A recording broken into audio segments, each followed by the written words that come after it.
She turned the key once, then again, but the lock wouldn't budge. The door she'd opened every day for 22 years had been changed without warning, without mercy. And when her son's fiancé peeked through the crack and said, "You don't live here anymore," Loretta James knew this wasn't just betrayal. This was war. Hi, everyone. Today we're telling the story of a woman who gave everything to the child she raised and was thanked with betrayal so brutal it could have broken anyone else. But not her. Because what started as a door that wouldn't open became the beginning of a quiet revolution, a lesson in dignity, patience, and power without shouting. And here's the part that'll stop you in your tracks. This could happen to anyone, even you. So before we dive into the story, take a moment to like the video and subscribe, but only if you truly enjoy what I do here. And while you're here, drop a comment below and tell me what city are you watching from and what time is it right now where you are. Now let's begin. It was a Thursday, late afternoon, the kind of day where the sun can't decide whether to shine or give up. The sky hung low over Birmingham, Alabama, casting the front porch of 2714 Redwood Lane in a warm, uncertain glow. Loretta James, 63 years old and freshly retired from hospice nursing, pulled into her driveway with two grocery bags in the back seat.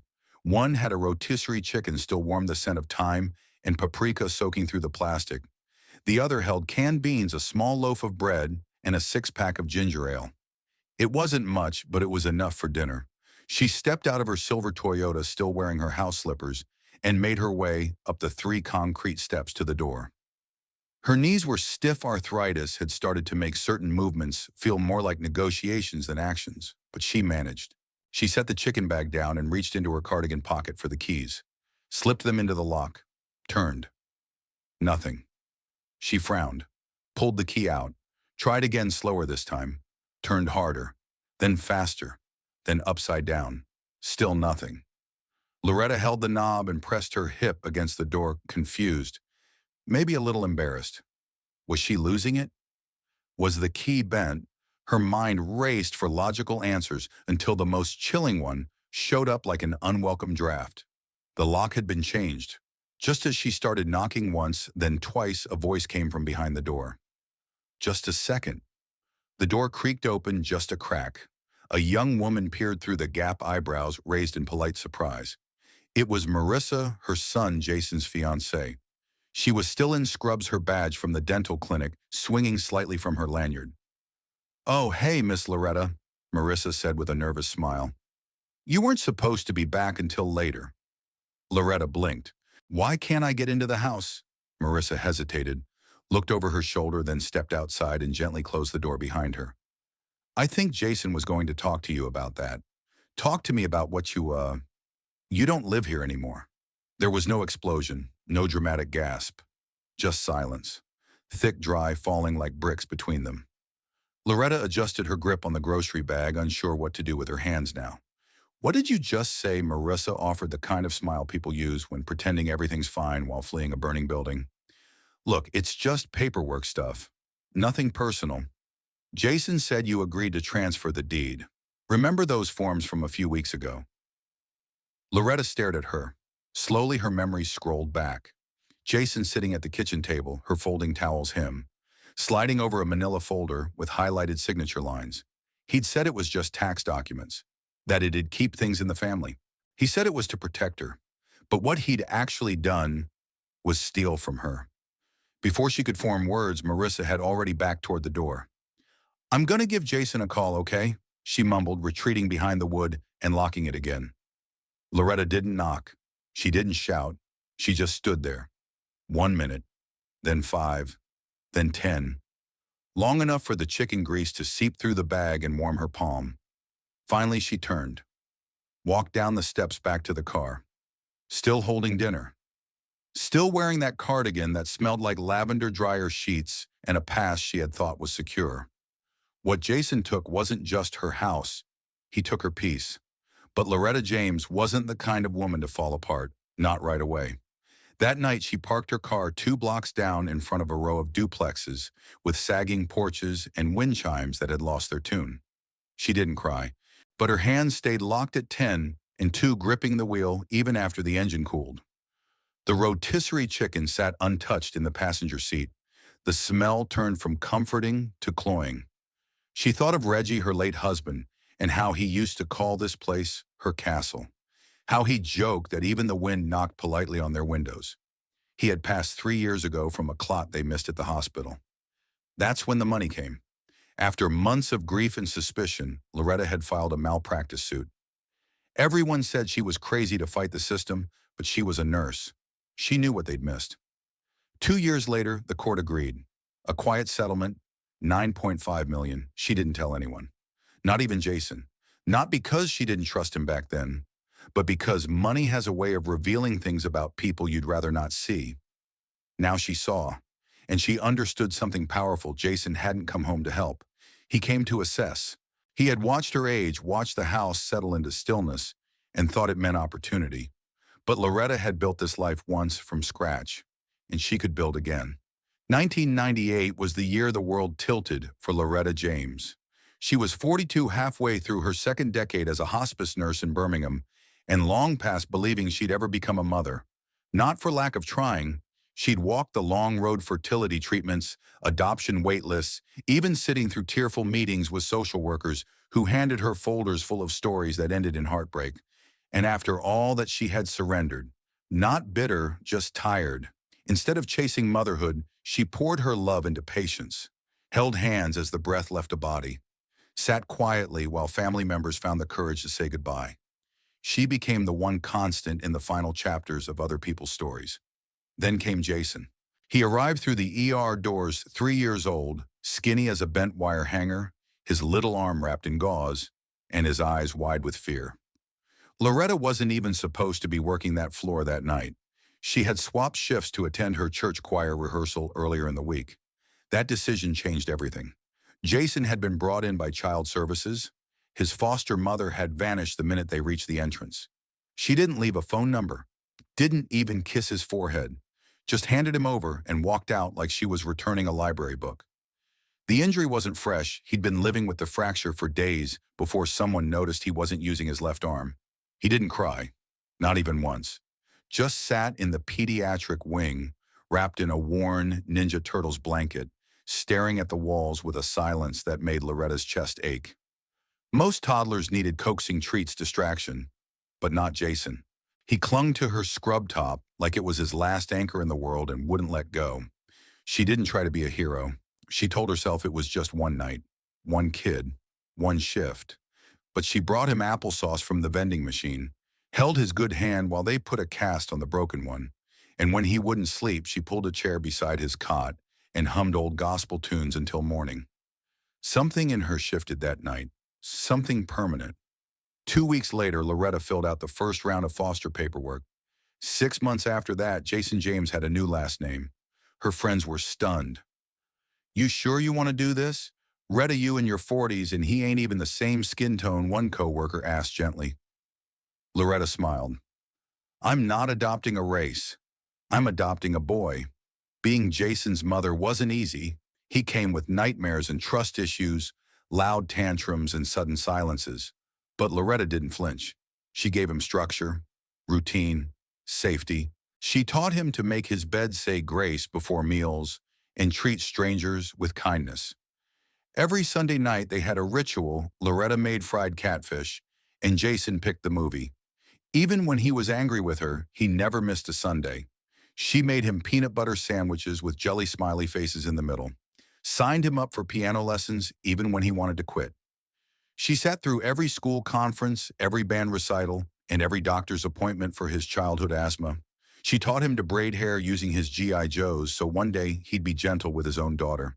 And when other kids teased him for having a black mama, Loretta knelt down and looked him in the eyes. "I chose you, Jason. That means more than anything blood can give." By high school, the questions started, first from him, then from others. "Why don't I look like you? Are you my real mom? Why do people stare at us in the grocery store?" Loretta always answered with love, "Yes, I'm real. No, I didn't birth you, but I'm yours, and you're mine." He didn't always accept it. Some days he wore his difference like a scar. Other days he leaned into her with quiet gratitude. College widened the gap. He left Birmingham for Atlanta, studied marketing, got engaged to Marissa, a sharp young woman with long acrylic nails and a voice that could slice through stone. His visits became shorter, phone calls less frequent. Still, Loretta didn't complain. She kept his room the same, dusting the bookshelves, washing his childhood quilt, setting out fresh towels before every visit, like he might return at any moment. When Reggie, her husband of 28 years, passed suddenly from a misdiagnosed blood clot, Jason came back more often. At first, it felt like love. He helped clean the gutters, fix the screen door, even reminded her to take her blood pressure pills. She thought it was healing, a turning point. She didn't know he was taking inventory. Jason started talking about finances gently at first. "We should get your estate in order, Ma. Just in case." One Sunday, he sat across from her at the kitchen table and pulled out a folder. "Marissa's cousin works at a firm. It's just some paperwork to help avoid taxes later. You'd still keep everything." Loretta squinted at the papers. Her reading glasses were upstairs. "What is all this?" she asked.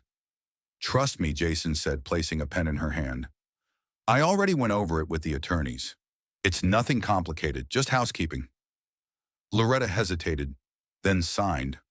That moment would haunt her later, the smell of cinnamon from the pie in the oven, the way Jason smiled a little too much, the way Marissa didn't even look up from her phone while Loretta signed away everything.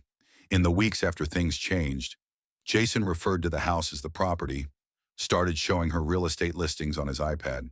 And once when she asked him why he'd moved her towels from the linen closet, he said flatly, "It's not your closet anymore." Then came the worst day. She was vacuuming the living room, humming an old hymn, when Jason walked in wearing sunglasses and earbuds, Marissa trailing behind.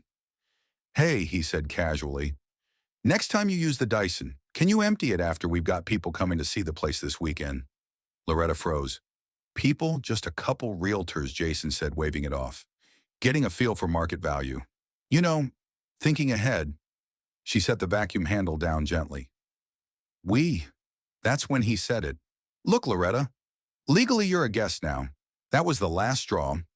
Loretta didn't yell. She didn't slam doors or demand explanations. She just nodded. That night she packed a small duffel bag, 2 dresses, her Bible, the last photo of Reggie, and one slim black notebook, the one with passwords, handwritten prayers, and the bank account details for a settlement no one else knew existed. And then she left, because she knew love didn't mean letting yourself be stolen from. The motel room smelled like lemon disinfectant and damp carpet, the kind of place where the comforter felt heavier than it needed to be, and the heater rattled like it had arthritis of its own. Loretta paid for 2 nights in cash, quietly, plainly, with no small talk. The man at the front desk didn't ask questions, didn't even look her in the eye. Just slid the key across the counter and pointed toward room 107. That suited her just fine. She wasn't in the mood for conversation. That first night she couldn't sleep. Her body was still wired from the walk up the steps of her own front porch, only to be treated like a stranger, like she was trespassing on the very ground she once danced on in her bare feet. She sat at the small desk in the corner, the lamp casting a soft glow across her black notebook. Inside were years of scribbles, Reggie's blood pressure logs, phone numbers of old church friends, scriptures written in looping cursive, and reminders to call the insurance company. But at the very back were the numbers that mattered now. The money. $9.5 million. A malpractice settlement Loretta had tucked away under her maiden name. 5 accounts each under different credit unions and banks spread out across the state. She never spent a dime. Not out of fear, but wisdom. She didn't want the money to change her. Didn't want Jason to look at her and see a checkbook instead of a mother. But now she realized he never really saw her at all. She stared at her reflection in the motel mirror. Her eyes looked tired, her hands still strong, her chest heavy but not hollow. She wasn't broken. Not yet, and certainly not done. The next morning she pulled out a sticky note stuck in the back of the notebook, a name written in faded ink, Clarence Buck Mitchell. Old friend of Reggie's, civil rights lawyer now long retired, used to call himself the only man who could get a judge to blush in open court. Loretta hadn't spoken to him in over a decade, but if there was ever a moment to break silence, this was it. She dialed the number. It rang 6 times. Then a gruff voice picked up. "This better be Jesus or trouble." She let out a shaky breath. Maybe both. Loretta, yeah. It's me. I need to talk to you. Buck didn't hesitate. You still drink diner coffee? She chuckled. Only if it's in one of those thick ceramic mugs. Good. Meet me at Mary Lou's on 20th. 1 hour. Click. That diner hadn't changed since the 1980s. The counter was still lined with stools that squeaked, and the smell of bacon grease had long since seeped into the walls. Buck was already seated in a booth when she arrived nursing a black coffee. He looked older, thinner, beard glasses now, but his presence still filled a room. You look like hell, he said, sliding over a menu. She smiled weakly. Good morning to you too, he leaned in. Tell me everything. No sugarcoating. No skipping. So she did. She told him about Jason, about the papers, about the day her key no longer worked, and the way Marissa smiled like betrayal was just another task on a to-do list. She laid it all out. Every moment, every silence, every time she doubted her own memory. Buck listened, didn't interrupt once. When she finished, he leaned back and let out a long breath. He tricked you? But he made one mistake. What's that? He forgot who raised him. She looked down. I signed the deed, Buck. I handed it to him. It's done. No, you signed it under false pretenses. If he misrepresented what those papers were, and you weren't fully informed, that ain't a transfer. That's fraud, especially if there's financial exploitation involved. You think we can take him to court? Buck cracked a slow grin. Retta, I could take this case in my sleep. She let out a breath she hadn't realized she'd been holding. I don't want to ruin him, she said softly. I just want what's mine. My name on my door.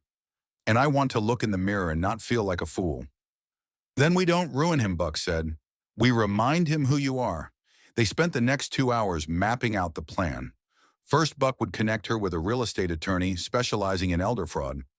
Then they'd file a petition to invalidate the transfer based on misrepresentation and undue influence. Loretta still had the notebook, the dates, the quotes, even small things like Jason calling her by her first name and Marissa talking about flipping the house. These were patterns of coercion, not coincidence. You documented everything, Buck said, nodding with admiration. You might have been a nurse, but you've got the instincts of a detective. She smiled. I used to tell myself that just in case I got old and forgetful. Turns out it was insurance. By the end of that week, they had everything in motion.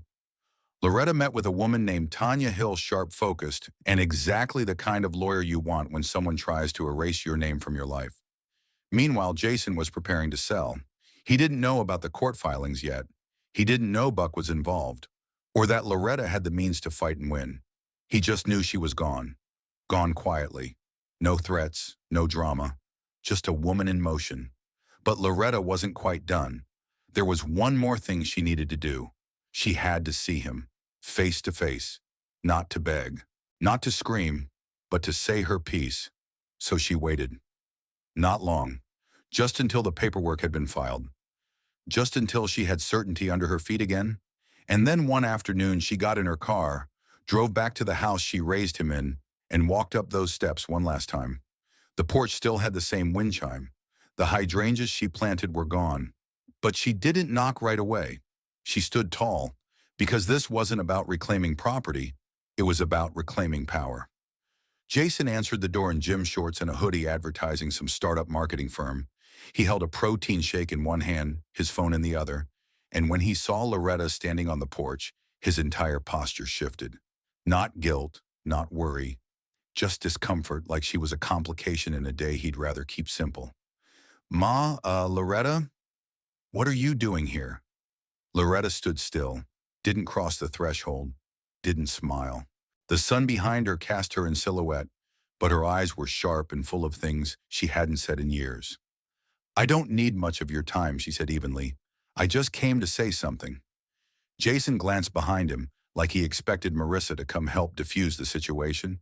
Then he stepped out and pulled the door nearly closed behind him. If this is about the house, she raised a hand, just enough to stop him without raising her voice. Let me finish. He closed his mouth. I raised you when nobody else would, she said. Not because I had to, not even because I wanted a thank you. I did it because you were a child who needed love, and I had more than enough to give. Jason's jaw flexed, but he stayed quiet.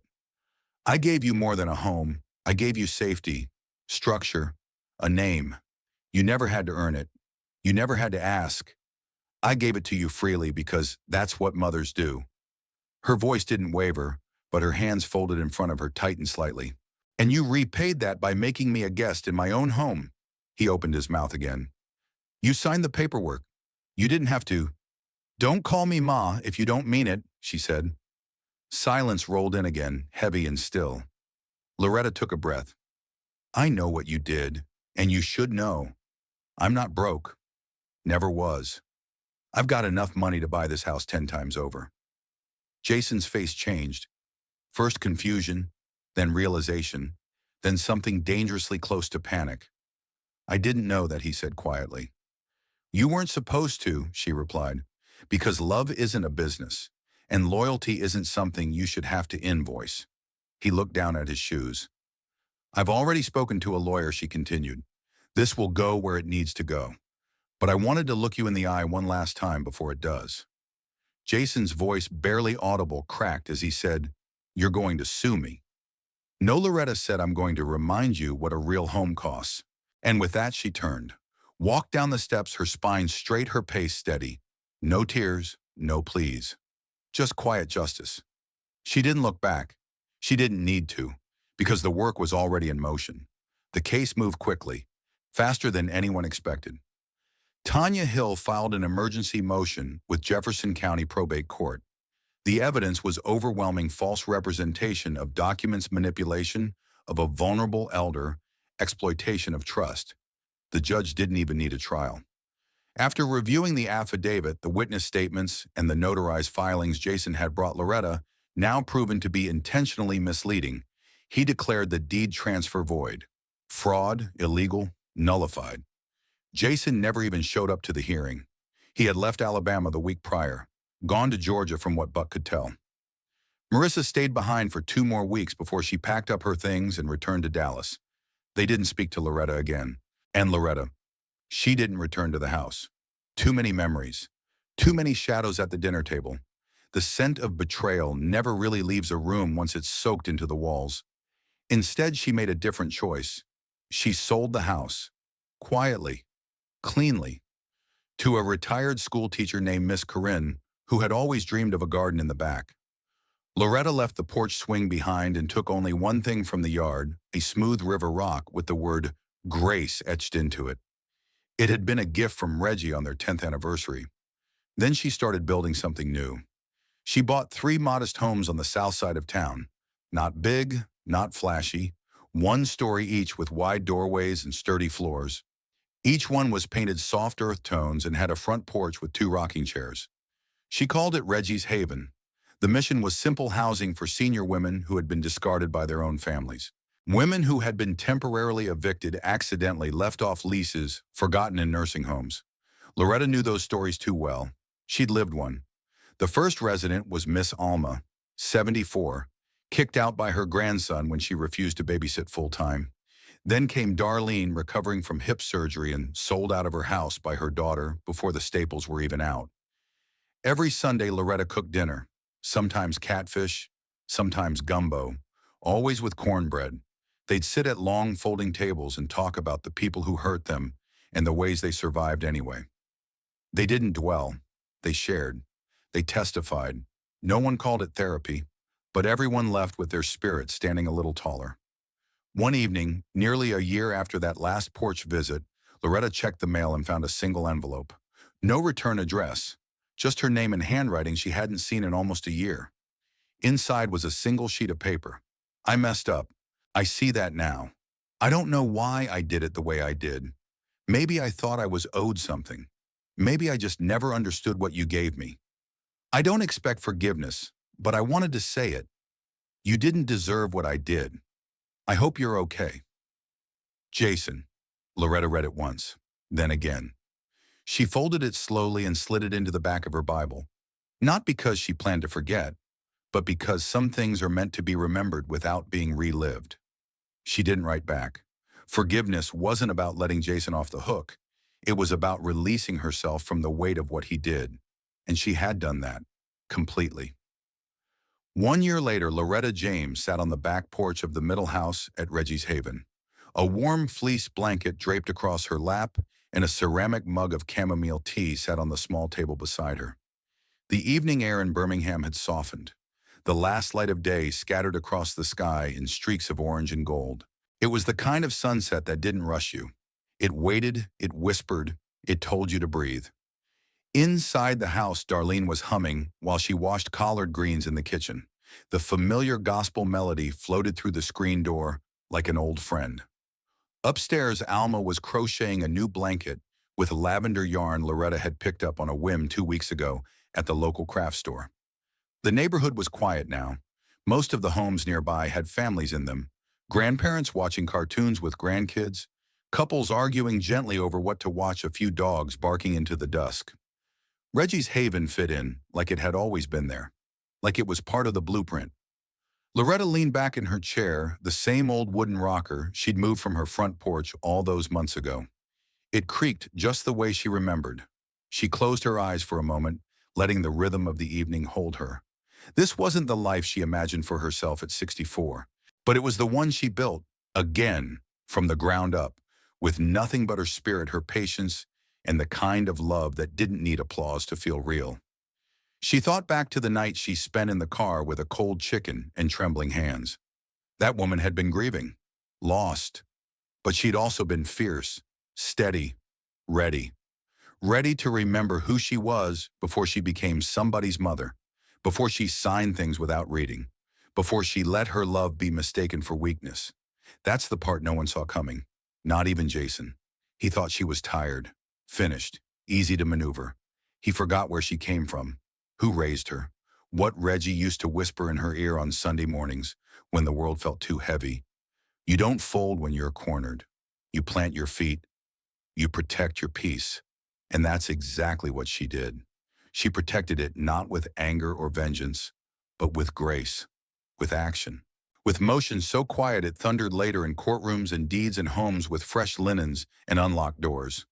She never once tried to publicly shame Jason, never posted about it, never blasted him to family or church. She didn't need to. People who betray you reveal themselves. Loudly, eventually. People who rebuild. They don't need volume. They need vision. And Loretta had plenty of that. She heard the screen door open and smiled without looking. Darlene appeared beside her, carrying 2 bowls of banana pudding, the good kind with Nilla wafers, soft enough to melt, but firm enough to still hold their shape. Thought you could use something sweet, Darlene said, handing her a bowl. Loretta took it gently, savoring the smell before even taking a bite. You always know, she said. That's what family does, Darlene replied, settling into the rocking chair beside her. They sat together, the silence easy like an old shawl. And as the last of the sun slipped behind the trees, Loretta allowed herself one last breath that felt like exhale and arrival, all in one. She had survived love's loss. She had survived betrayal. She had survived herself. But she hadn't just survived. She had turned it into shelter, for others and for herself. Because a real home, she had finally learned, was never just about walls and roofs and deeds. It was about knowing your worth and protecting your peace. It was about keeping the door open, but only for the right ones. If you've stayed with me this far, I want you to take a moment, just one, and really sit with what this story means. Loretta James didn't win because she shouted the loudest or struck back the hardest. She won because she knew something deep and unshakable, that no one gets to define your worth except you. Not your children, not a piece of paper, not even the years you sacrificed for someone else's comfort. She walked through betrayal that could have broken most people, and instead of turning bitter, she turned it into shelter, real shelter, for women just like her who thought they were alone, who thought no one would believe them or help them or care. That's power. Quiet, undeniable, and that's what I want to leave you with. If someone ever tries to make you feel small in your own story, remember this. You don't need to raise your voice to reclaim your name. You don't need revenge to rebuild, and you don't need permission to start again. You just need the courage to take that first quiet step. Like Loretta did. So tonight, wherever you are, on your couch, in your car, or folding laundry, know this. It's never too late to come back to yourself. And if this story spoke to you, share it with someone who needs to hear it too. Someone who might be sitting in the dark, holding on to a cold rotisserie chicken and waiting for a sign. This might be it.